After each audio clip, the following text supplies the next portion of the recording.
Welcome to all in the next session of emulsion.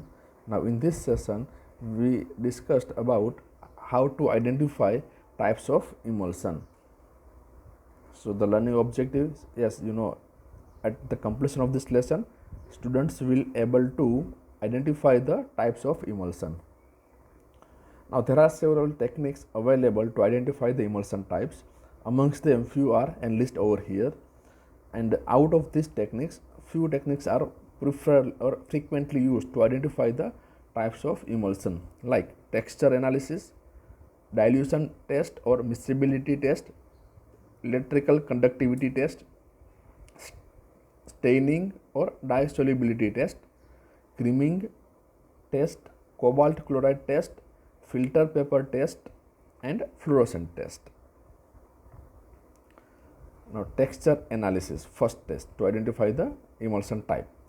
Now we have a two type of emulsion. The first one is oil in water and the next one is water in oil type of emulsion. Simply, if you look to the texture of the emulsion, then it is look like that. If water is the external phase, then it is watery. Means if water is an external phase, it is watery or having a less viscosity, or sometime if the concentration of oil is more, then it's sometime like creamy. While the water in oil type of emulsion, which is feel oily or greasy, since oil is a external phase. So that is the basic difference between the oil in water or water in oil type of emulsion. But it is not exclusively. It is sometimes happen that if the emulsion viscosity proportion of oil phase in O by W emulsion is more, ultimately that kind of emulsion may also feel oily. So it is not a routine practice to identify the type of emulsion for to identify by using the texture analysis. Now the next test, that is a dilution test or miscibility test. So for that we need to take the emulsion which we need to identify the types, add water. So we take a water and pour the water into the emulsion.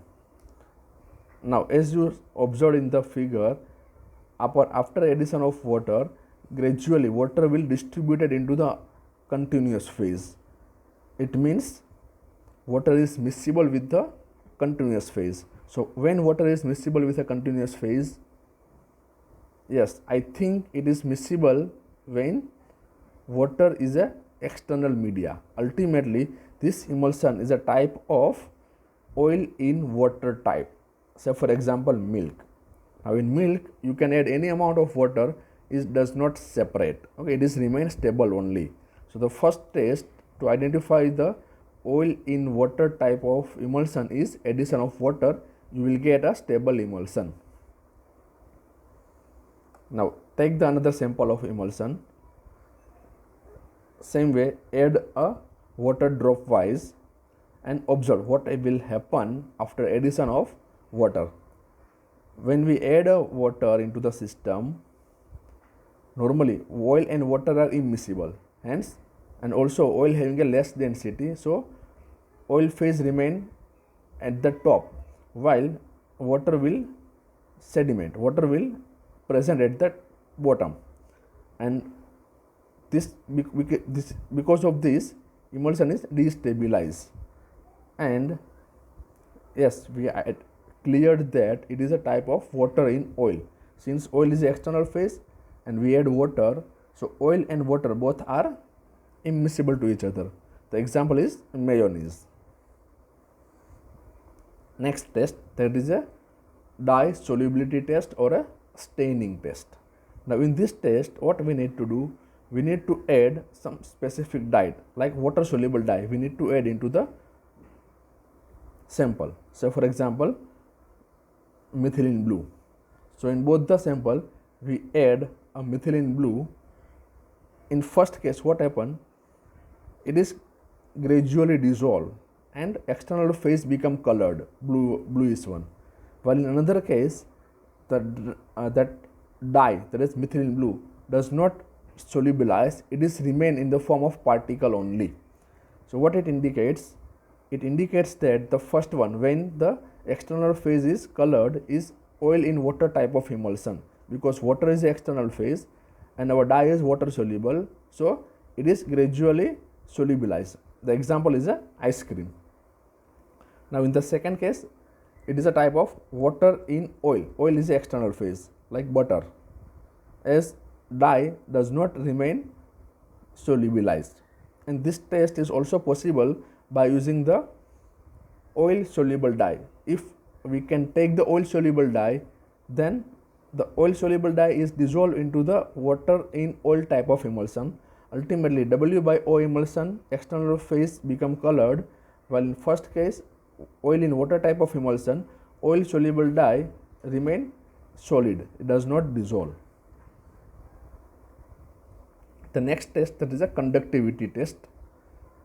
Now take a samples, add a conductivity measuring device and determine the conductivity. Now in the first case, it is something about 49 as compared to the second, which is 2. So as we know that the water is a good conductor of electricity as compared to oil. So more the conductivity, it indicates the external phase is a water. So ultimately the first one, when we found a 49, is a oil in water type of emulsion, like vanishing cream. And in second one, that is only 2, it means external media is composed of oil, and ultimately it is example of a water in oil type of emulsion, like cold cream. So this is all about the conductivity test. The next test, that is creaming test. So we need to simply observe what type of creaming is found or it is observed in the emulsion. So in the first case, upward creaming is there, and in the second one, downward creaming is observed. Now upward creaming means what? It means when oil is separated or oil is removed from the droplet and they are coalesces together, ultimately oil having a lesser density as compared to water, so that oil droplets or oil coalescents are deposited at the top surface of a emulsion and it becomes separated. So which indicates the first one is a oil in water type of emulsion, like castor oil emulsion. In the second test, the droplets are sediment, they are coalesce and sediment at the bottom, and so it is a type of water in oil. Since water is a droplet form, water having a more density, so that droplets remain sediment at the bottom. So that is an indication of a water in oil type of emulsion. Next test, that is a cobalt chloride test. So for that we have to take a cobalt chloride solution in a beaker. Take a piece of filter paper, then dip into the cobalt chloride solution and remove it from the cobalt chloride solution, so it become bluish one. Next, after taking that emulsion which is dipped into the cobalt chloride solution, now further that emulsion is rinsed with a emulsion to be steady. So we have to take emulsion, dip the cobalt that filter paper and remove from the emulsion. Next we need to dry so it is having a bluish one. Next we need to dry that filter paper. So after drying we are getting a two result. Either that filter paper remain blue or sometime it converted into the pink, depending upon the type of emulsion.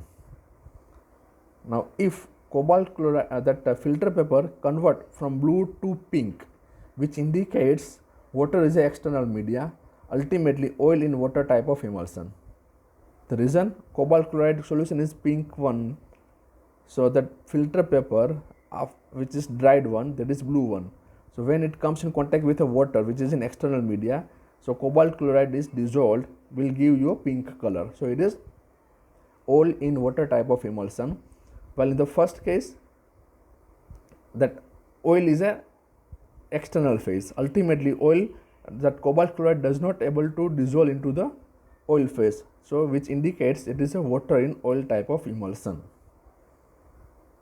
Now the next test, that is a filter paper test. Now we need to take a piece of filter paper, place a drop of emulsion on the filter paper and observe what will happen. After some time, if the filter paper remains tame, it does, that means a spot is observed on the filter paper, or in another case, so it indicates water in oil type of emulsion. Oil is the external phase, and as we know that filter paper is made up of cellulose, it does not able to absorb or soak the oil, so which is remain as such. In another case, if it is happened that the gradually water is soaked and it covered the certain area, which indicates it is a type of oil in water type of emulsion, where water is the external phase. So as we know that cellulose is very good for very effectively absorb water from the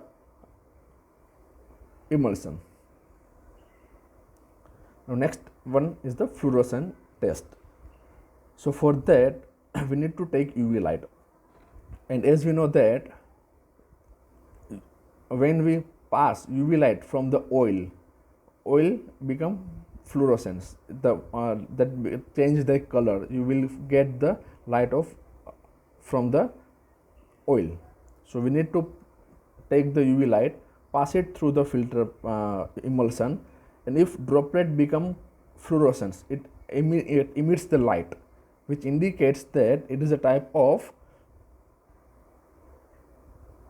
oil in water, since oil is an internal phase and water is an external phase. So you will get such kind of behavior of an emulsion. Now if we take another sample, pass the UV light through the sample, and you will get a luminescence or lightening into the external media, and droplet remain as such, so which indicates oil is a external media and water is a internal phase, so it is a type of water in oil emulsion. So that's all about the different tests. Now the study questions, like explain the conductivity test for identification of emulsion. It is just for example. Likewise, any test can be asked. And one comment like milk is a water in oil type of emulsion. So you should answer like the given statement, whether it is true or false. So milk is a water in oil type of emulsion. Is it true? Wrong. That comment is false. Milk is a oil in water type of emulsion, as we discussed in a previously. So the given statement is false, and we need to justify why it is false. So upon addition of water, since oil is the external phase in milk, so ultimately our water should not be miscible with a milk if it is water in oil type of emulsion, but it is not a case, as we know that by addition of water in the milk, it is miscible, and ultimately the system is stable. So the given statement is false. So that's all for this session. Thank you.